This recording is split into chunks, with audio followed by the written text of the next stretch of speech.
nanotechnological advances, biophysical advances, surface chemistries, and things like that. So, bioengineering actually encompasses so many fields of sciences, not just the life sciences, into its conjecture. But one very important pillar of bioengineering is biomedical engineering, where you have medical engineering when you are using the engineering concepts for the development of instruments or medical devices, artificial organs, or any other instrument that can be used in the health setup. Clinical engineering, on the other side, can be a part of biomedical engineering when you are using the concepts of engineering into clinical setups, when you are managing the concepts to improve healthcare in hospitals per se. So that is called as clinical engineering. And the most important aspect of bioengineering that many of us actually mistake as biomedical engineering completely is the regenerative medicine. So regenerative medicine is nothing but utilizing different methods, fabricating different strategies to actually regrow or repair the damaged tissues, where you use different therapeutic stem cells, you use the concept of tissue engineering and produce the artificial organs in it.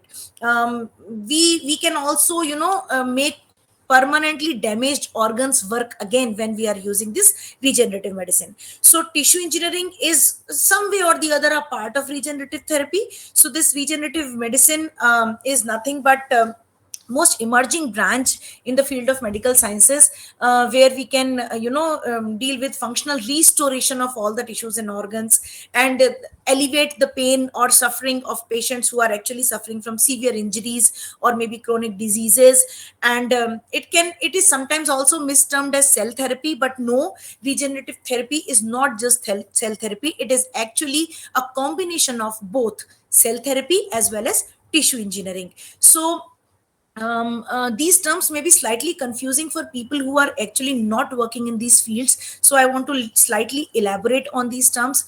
So cell therapy is when you are using cells per se for therapy purpose. Okay, in a layman term, if I explain this to you. So when the isolated cells are cultured and manipulated and then expanded in a petri dish and then again implanted or transplanted into the patient for restoration of certain organs, that is called as the cell therapy, where we are injecting the viable cells. Tissue engineering, on the other hand, actually helps in the development of biological substitutes, which will be able to restore the lost functions of the cells, of the organs. It can be done in two ways again. So this tissue engineering can be done based on the scaffold that you are providing the support and providing the cells, or it can also be scaffold free. So two kinds of tissue engineering can also be done in the advancement of this life sciences. So when we talk more about tissue engineering, because these days it's a very profound field, and many people in India and abroad are actually working in the field of tissue engineering, because functional restoration of organs is actually considered to be a challenge. And if we are able to do that, we will be able to sustain our lives, we will be able to manage the aging process and many things like that. So if you remember, we actually developed the concept of cloning, not developed actually, we actually implemented the concept of cloning here in India. And we cloned there, and then we could not, the dolly could not actually sustain for a longer time, right? So why was that? That was only because the concept of cloning was correct, but perhaps the sustenance or the methods that should have been used for the sustenance of the organs that are actually cloned was not there. So tissue engineering comes into play in such cases, where you really want to implement certain things. So here I want to talk slightly about my experience. I'm a polio patient, and my leg was operated of polio in 1995-96, and they implanted some solid metal implants in my leg. So we can't call it as biomedical engineering, but we can definitely call it as, engineering into the leg. So that was very difficult for task for me to carry that for so long time, and it started rusting, it started paining and whatnot. So there was a trauma of another surgery to be, getting those things removed and blah blah. So I did not want to go for another surgery for 22 years. It was only after 22 years that I got them removed. So these are the problems which a person may face or a patient may face if a traditional medical intervention is given to them, right? So tissue engineering comes into play then. So it helps our organs to actually carry their normal functions without much intervention of foreign substances. So when I started thinking of tissue engineering as one of my field of research, I started thinking more about the biomaterials that can be used in tissue engineering. So one of the basic things that caught my attention were the polymers. So many of you may be from the chemistry background here. I am a microbiologist by my degree and by my experience, but yes, I was very fascinated by the polymers, because when you add these polymers into the composite systems, they actually increase the porosity of the system. They are more osteoconductive, osteoinductive, and also have the capability of healing the wounds by mimicking the collagen function. So how collagen protein functions, the similar way certain proteins in combination with certain ceramics can also function in the similar manner, and with an added advantage of mechanical strength. So among the polymers, what was attracted, where I was attracted more, was the natural chitosan. And it is a wonder molecule, as we all know, and many of the people who are not working in the field of tissue engineering also understand the value of chitosan. But my aim to start with chitosan was only because I saw there was lot of marine waste that was being produced. And this work I started in Korea, where seafood is the major source of food there, and a lot of environmental hazards were being caused because all the bones and everything were being left out, and most of the exoskeleton of the crabs as well as the seafood products were actually left out. So I started isolating chitosan from there, and started making composite scaffolds, where we can have highly complicated pore structures that can provide good rigidity to the material that we are actually using, and make the scaffolds of those particular material.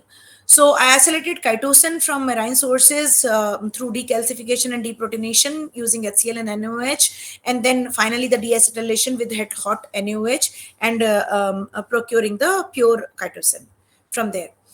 So, when we talk about the concepts of tissue engineering, it involves three major or four major parts. One is the matrix, that is the scaffold that can be made of any substances. Second are the growth factors, which will actually allow this scaffold to be functioning in a more restorative manner.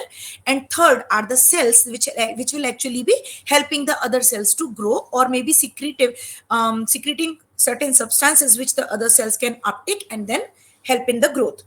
So using these concepts of tissue engineering, I started making the composites. So using natural nano structured hydroxyapatite and the chitosan, I made a composite biomaterial for bone tissue engineering, because bone is actually made almost completely of hydroxyapatite and collagen. So I tried to mimic this particular thing in my laboratory setup, and I made two different I use two different methods, thermal calcination method and alkaline hydrolysis method, for production of this hydroxyapatite. And I produced micro as well as nano formulation of HAP, and made two scaffolds for that, and then tested them for their activity in the bone tissue regrowth, and excellent activity was seen. So once this was obtained, I thought that why not combine these things with the other polysaccharides or other substances for tissue engineering, because we know that many of the polysaccharides are very high in antioxidants. We understand that it is good for cosmetic purposes, but are they also good for tissue engineering? This was the main aim. So I started isolating fucoidan and alginate from different algae, and combined them with polymers, and only to see that they actually enhance the cellular activity of the bone. So we are neglecting many things which are outside us, or which are just around us. We don't think that this may be useful for us in a different way. So we need to really open our minds and open our, broaden our vision for that sense. Then once these systems were made, I just thought that, okay, this is enhancing the cellular activity, but is it actually enhancing the cellular activity in a particular direction, in the sense that, is it actually helping the stem cells to grow? And if that happens, can I also use this particular thing in another tissue engineering, not just bone tissue engineering? So that was the aim when I started working with this. If you can appreciate in the CT graphs, here if you can see my cursor, in group A, you see there was a gap created here. Okay, but in group B, if you see, this gap has been filled with the help of this scaffold. So that is the beauty of the work that you envisage when you are keeping your eyes open, and you see that a lot of minerals are actually formed in the bone tissue here in vitro. So then, because I started working with alginate, I thought that maybe some other material can also be useful. So then I started making combinations of amylopectin and chondroitin sulfate together with hydroxyapatite and Cartosian towards bone tissue engineering. And to my surprise, it was such a beauty to see the cells growing on the surface. No, we just feel that, yeah, there's something maybe happening, but when you see that happening in front of your eyes, you really feel the beauty of the system. So I saw that in both amylopectin as well as chondroitin sulfate, I could see that so much of cell growth was visible. So then I actually translated this into a clinical setup. So I used the tibia of a rabbit, and then I implanted this. If you see here in the nanohydroxyapatite group, where post op this huge gap was created, to actually create a gap of bone defect. So this bone defect was visible till 12 weeks post operative, sorry, till 4 weeks post operative, but slowly the bone started growing here with the help of the scaffold. If you can appreciate this, I'm not sure if it is visible clearly on your here. But yeah, this is how we have actually implanted the scaffold into the rabbits, and then see the bone growth. And trust me, being a physically challenged candidate, it is a dream come true to see the bone growing that way, and to see the results getting translated really into a beautiful growth. So talking about tissue engineering, it's not just the biomedical engineering, also involves a nanotherapy, where you can not only help in tissue regeneration, but also mediate the curb the cancer growth. So when we know that in many of the normal cells and the cancerous cells, there is an overexpression of receptors out there, and there is a lot of incidence in India alone. This is a source from National Cancer Registry Program, where you see that Mumbai being the highest in all of them, and then Delhi and Chennai. Many of the cities are under the grip of cancer, and the frequency of cancer is also really very high. So, what do we need? We need to find a cure. How do you find a cure? There are many drugs which are already available in the market. There are chemotherapies being given, radiotherapies being given, all coming in the purview of medical sciences. But we really need to think about something which is a targeted system, because in many of the chemotherapies that we are giving, you see a lot of side effects. You see, the hair is gone, the facial things, or maybe the skin gets a little wrinkled, and so many side effects are there. You lose appetite. So why do we need to really think on those terms? Why can't we actually target the drugs to the positioning where we can curb the cancer only, and not affect the regular human cells? So there are many ways that people are doing these smart drug deliveries, where they are using dendrimers, they are using liposomes, polymersomes, where they are mixing the drugs in a polymer setup, and then they are delivering the drugs there. And last but not the least, the carbon nanotubes. So I was really fascinated with these carbon nanotubes, because they have unique electric properties. They are very lightweight to carry, and they have extraordinary mechanical strength, which is lacking in many of the polymers which we were using for bone tissue engineering, right? And they are also good in for heat conduction. So they can be used in drug delivery, solar batteries, bone tissue engineering, and spacecrafts. But because owing to their extraordinary mechanical strength, I wanted to use them for bone tissue engineering. So I started working with the single wall carbon nanotubes because they have, as you can see from the structure, moving structure, they have very high cargo loading capacity. You see there's a lot of space which can be filled in with the drugs, right? And they are intrinsically stable. They do not get, break down easily in the physiological system. They are structurally flexible. They have prolonged circulation time in the blood. This is the beauty of carbon nanotubes, because when you are using some drug, you want it to be in the system for a prolonged time, especially when you are working against cancer, right? So I used a drug molecule of my interest, that was gliotoxin, again a natural compound which was actually produced by a fungi.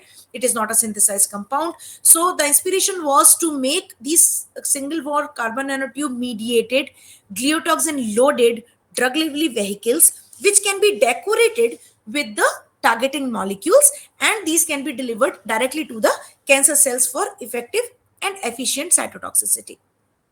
So this was the whole scheme of the work. Why I'm showing you my scheme of the work, this is all published in the published domain. Why I'm showing this to you is that you also get an idea about, how to implement these things in your research or your work, whatever you people are doing.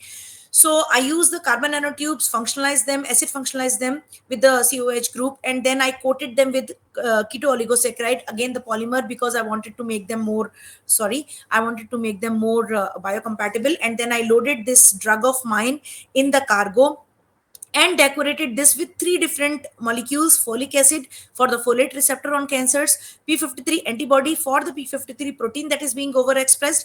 And this is a system which was not meant for anti-cancer activity, but I really wanted to see if I can deliver it to the kidney cells so that I can have a targeted delivery system towards kidney also. So when I checked them for the characterize them for their modifications, if you see here, these are the transmission electron microscopy images. You see there was a nice coating on these carbon nanotubes, and even these became very smooth, and to for any of the material to be actually coated on them. So when I actually made this complete system, I checked if the system has actually worked or not, whether my drug, my keto oligosaccharide is actually, has actually made one particular system or not. And if you can see in this particular region, you see both the systems have integrated very well in the final product. So then I went for the cytotoxic assessment of these particular delivery vehicles. I did it on a panel of cancer cell lines, and I found that these are best suited on the HeLa cell lines. So I proceeded further with HeLa, and I saw different, all of my model systems I tested here, and I found that p53 was most active here. So when I checked them through microscope and PI, I saw that many of the dead cells were there. I saw pycnotic nuclei. These are typical of the apoptotic signals. So I also wanted to check the in vitro drug release, whether apoptosis is happening or not. And I could see that the p53 vehicle was actually very efficient in killing the cells, especially the MCF7 cells, the breast cancer cells, which are most tough to break in a regular in vitro system. So then I proceeded with the signs of apoptosis, because I saw that there's those pycnotic nuclei. So it is always very beneficial if your delivery vehicle is apoptotic in nature and not necrotic in nature. Why?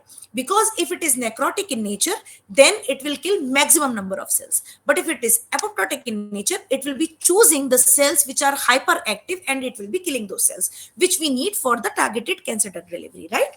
So this was the basis of my work here. If you can appreciate, this is the control cell, which is yellow or greenish in color. Then you see here the early apoptotic signs, where only the upper surface of the cell opens up and the cell takes the color of fluorescein FITC, and it becomes green. Then the late apoptotic, where both the dyes actually infiltrate, the nuclear membrane is ruptured, and PI as well as the FITC actually enter into the cells. And then the dead cell at the end of 24 hours, where you can see blebbing in the cell, and completely dead cell which has all taken up the PI. So it was also confirmed through a scanning electron microscopy. You see here a very well formed, beautiful, rounded cell, which is the control cell. After 4 hours, when it is early apoptotic, you can see here the breakage of fimbriae slightly here, and the blebbing on the surface. Then you see after 12 hours, all the fimbriae have been lost, and the cells are, become shrinking. Then after 24 hours, you see the only the shrinked cell here, and all of the cytoplasm has been lost because the cell has been ruptured. So even through facts, you can adjudge the same thing. And you see here that at the end of 28 hours, most of the cells are undergoing apoptosis. And if you appreciate here the DNA content, most of the cells after 28 hours have died.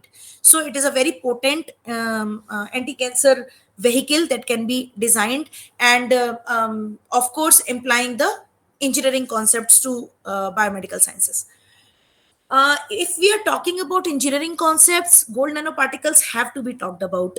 And if we are talking about gold nanoparticles in the sense of biomedical engineering, we definitely have to talk about certain polymers which can be used as stabilizing agents or reducing agents. So chitosan is one such molecule which can be used both as a reducing agent as well as a stabilizing agent for gold nanoparticles. You see, this is the work done in my laboratory, where we have used different percentages of chitosan to reduce 1 millimolar to 10 millimolar of orochloric acid. And if you can see, this is the best limited amount of chitosan for limited amount of orochloric acid, giving you the best results in this. Even the polydispersity index was very, very low, which shows that most of the nanoparticles are actually monodispersed. That means of similar sizes.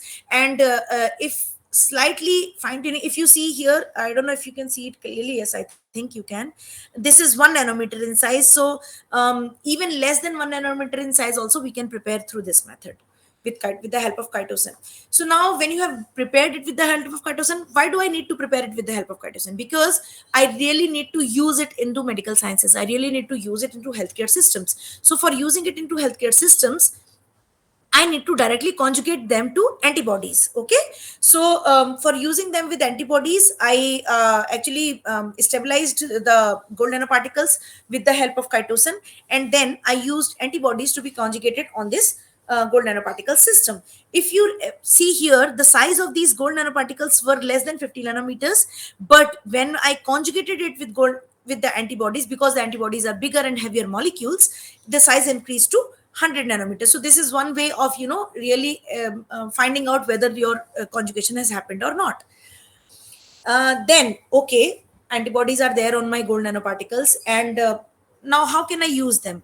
I have established a method where I can conjugate gold nanoparticles with antibodies, but I have to use them, right? I can either use them in complement systems or in general immunological assays, where I have to find out whether the particular protein or antigen is present in the system or not, but it can be only on the liquid surface, right? Because the nanoparticles will be in the dispersed phase. But if I don't want to use a liquid phase, or if there's a patient who is already there on the bed and you want a bedside test done for that particular patient, what do you need to do? You need to have a paper based or a substrate based essay, right? So in those direction, I started working on with the help of paper. It is a, trust me, it is a normal filter paper, okay, Wattman filter paper that I have used. And you see here, this is an uncoated paper, but later I coated it with chitosan, and you can see here that the chitosan has actually